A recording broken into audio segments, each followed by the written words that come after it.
So in a previous video, we looked at the 3 essential components that make performances great.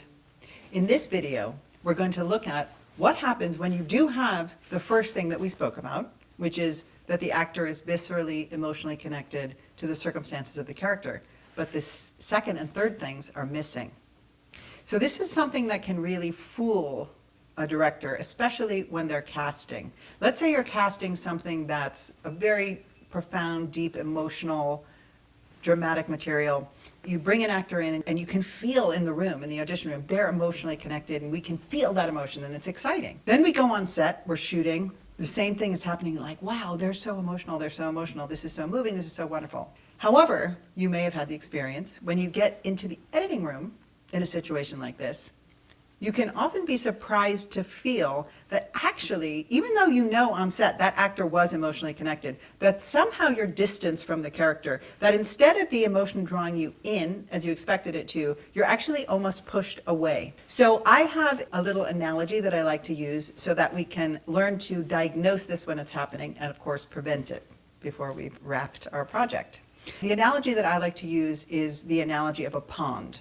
So I have a little cluster of water analogies for understanding and diagnosing performances. In this case, we're looking at a pond. So a pond is something that can be very deep, but at the same time, it's very static, right? It's not moving, it's not dynamic. If you compare it to a river, which is constantly moving, the water in a pond is not going anywhere. It might be something that you could take a dip in, but it's not something you're going to watch and feel engaged by. So a pond actor is an actor who is emotionally connected, but the energy of that emotion is not being driven up and outward, and they're not actively interacting with another character in the scene. And so what you get there, as we may have observed, is that a bad actor is generally a self-conscious actor. There's a level of self-awareness that that actor has. So when an actor is in the pond, because they're so focused on their own emotion, they are, in a sense, self-absorbed into their own emotion. So when you're sitting there watching it, when you're casting or when you're on set, you can feel that visceral connection.